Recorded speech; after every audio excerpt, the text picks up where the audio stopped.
Good, good morning, everyone. My name is Nancy Dugan. I'm from the Career Services Office here in Education and Human Ecology. And I'm going to do my presentation today for you on job search strategies. I think this will help you if you're looking for another internship, but also when you're getting ready to graduate and even further on after you graduate. I think some of these key components will help you through the job search.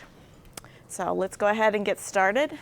So today I'm going to be talking about the job search strategies, helpful hints, things that will be beneficial for you to have a successful job search. I'll also talk about resumes and different strategies with your resumes, as well as your cover letter. So first I'll just start. Here are some things you need to think about when you're starting your job search. So first of all, you need to know who you are, what your needs are, what your interests are, what are your achievements. So you need to know who you are and what you have to offer an employer. Because the job search is, even though it's about you finding a job, you have to think as if you were the employer. And what does the employer need? And do you have those skills to help that employer get the job done? So the other thing you would, of course, have to do is research the fields and specific openings that you might be interested in. And again, you want to make sure that they meet your needs, they're in the area that you're interested in, and also that you can help your employer. And then also you would need to learn how to present yourself in writing. So whether that's your resume, your cover letter, or thank you notes, it's really important to be very professional when you're writing those items. Just as a side note, thank you notes are very important. Most students don't send a thank you. So it's really important to, after every interview, or if you network with someone, to make sure to include a thank you to them.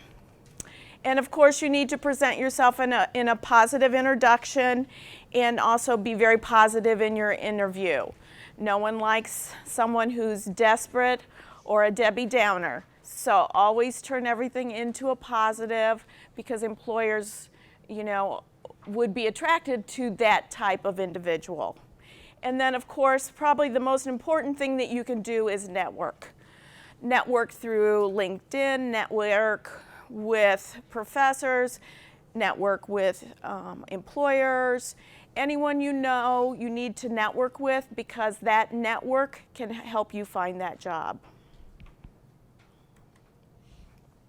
So here are some resources that will help you in your job search.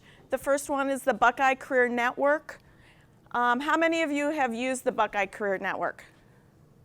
Awesome. This is the OSU job board for students, where you can find part-time jobs, internships, and career employment. It also has some additional features. This is where you would find information about career fairs, workshops, info sessions, all of those things that will help you get that job or internship. Another website is LinkedIn. How many have a LinkedIn account? Awesome. LinkedIn is really great. It's a place where you can network with employers. It also has a job search or job board attached to it, which is another great addition to it. My favorite LinkedIn story is about one of your fellow majors. I think it's been about a couple years ago. He was on LinkedIn. He had his account all set up. He was networking through his account. He always wanted to work for the Sacramento Kings.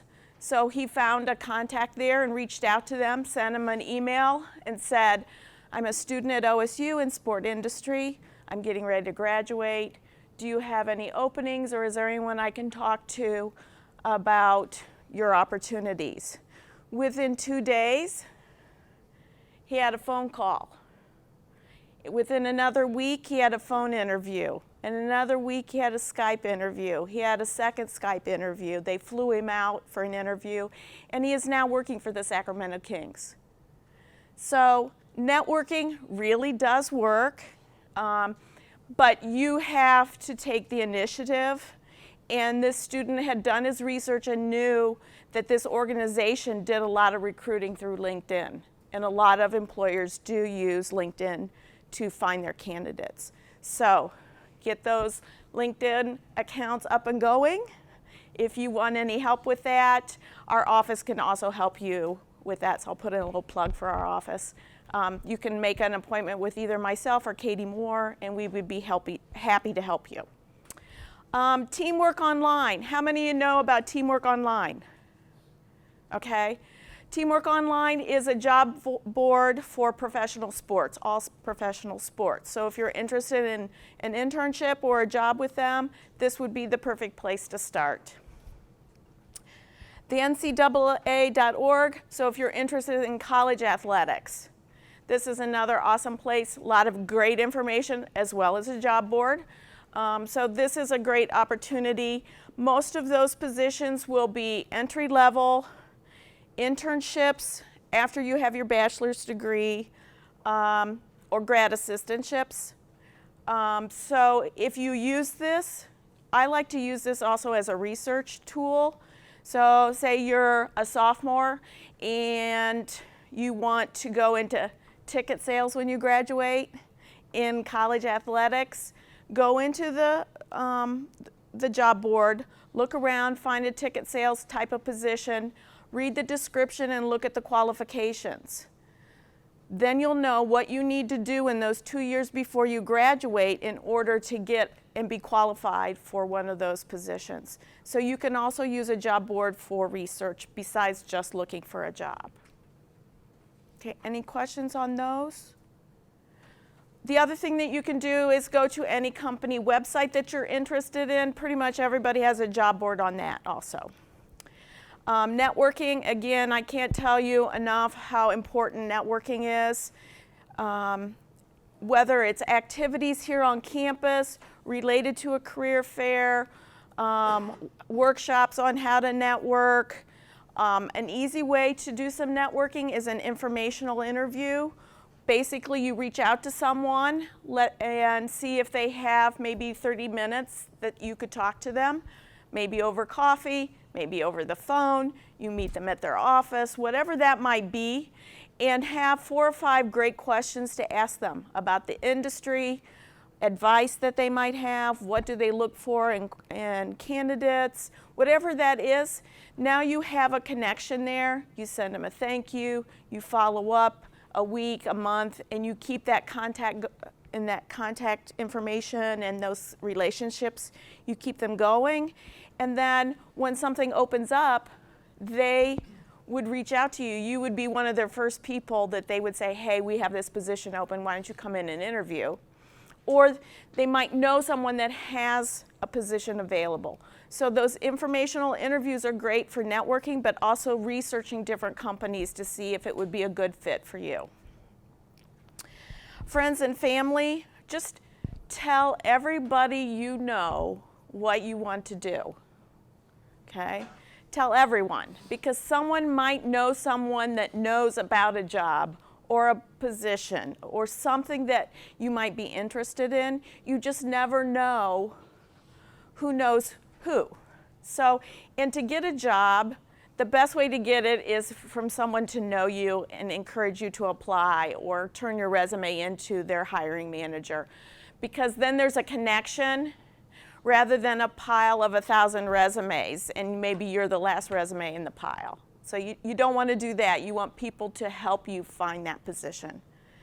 And of course, career activities. Career fairs are basically a huge networking opportunity. You can go up, introduce yourself with your elevator speech, you know, who you are, what your interests are, get a business card for them, hand off your resume, and now you've got a connection that you can follow up with. So it can be, networking sounds like maybe a difficult thing or an uncomfortable thing, but it's just a conversation, it's just talking with people. But building those relationships is what will help you get that job. Any questions about that? Okay. Volunteer opportunities are another place. Again, you're just building your network, you're talking to people, you're reaching out, and a lot of times those can help you build that relationship to the direction you want to go. Okay, so there were all the helpful hints. Here's all the resources. Now we're going to talk a little bit about, here's some advice to help you in your search. First of all, you want to organize that job search. So basically it means keeping track of who you've applied to. Have you gotten a response? Have you had an interview? Did you send a thank you? Did you follow up? All of those kinds of things. And there's many different ways to do it. Some people like to put it in a spreadsheet. I heard there is a app out there. What was it called? Jobber or something like that. I'm going to have to check it out to see, but you can put all that information just easily into your phone and keep track of who you've applied with. Because the worst thing is you've applied for 100 different jobs and you don't remember where you applied or what the job was, and then someone calls you and you're like, who? From where? For what? And they'll be like, oh, well, they're not prepared. This is not who I want to hire. And you start off on a bad foot, and it just doesn't usually go very well after that. So if you keep track of it, then when you answer your phone, you're prepared, you know what companies you've talked to, who you followed up with, and then you can keep track of all of that information. Always develop a realistic time schedule. Searches are very time-consuming. It's almost like a full-time job to get a full-time job, okay? Because you have to research, you have to apply, and it might be they just need a resume and cover letter. Some of them might need an application also. And you have to also remember the whole process of getting a job takes a very long time. So you apply, and then there's a deadline. So maybe you applied early, so now you have to wait till the deadline's over. Then once the deadline is over, then the search committee or the HR person then goes through all the resumes. And they get it down to a pile of, I don't know, 20. And then they maybe go to a committee, or maybe they go through it a second time. And then they do a phone screening to narrow it down a little bit more, and then they finally invite maybe 3 to 5 people to interview in person. Then they have to make their decision, and then they have to contact the first person. That can take months. I know at OSU it can take a really long time. So it depends on the company. Some companies are pretty quick, they need a person now, and they move on it really quickly. Others take a very long time, so you need to be aware that just because you applied Monday doesn't mean you're going to have a job or an interview by the next Monday, okay? Develop a system to help you from procrastinating and the rejection shock. You need to come up with a schedule, like every Monday I'm going to apply for 5 jobs. Or every day I'm going to get on and search and find 3 jobs, and I'm going to apply to 1 job every day. Whatever it may be, come up with a plan, keep moving forward so that you don't just sit on it and then all of a sudden you scramble at the last minute because you're graduating on Sunday and you need a job. Okay, so keep working on it. Also, you have to learn to, handle rejection shock. Not everybody's going to hire you.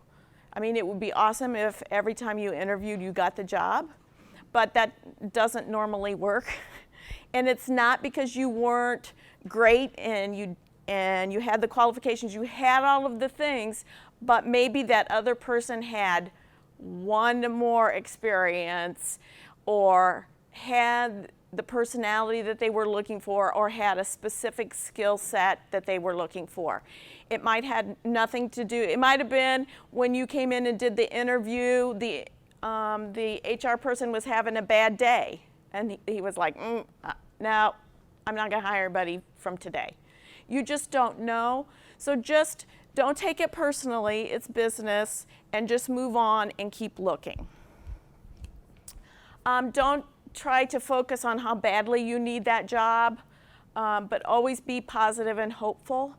HR people can, see desperation, and they don't want anything to do with it. So always be positive, always be future looking. Another thing that you can do is incorporate stress management process. If you get too stressed about the interviewing and looking for a job, maybe you go for a run. Maybe you take a yoga class. Maybe you talk to your friends. Whatever that may be, make that part of this whole process so that it's not quite so crazy and stressful for you. Are there any questions on the job search part? Okay, then we're going to move on then to the resumes.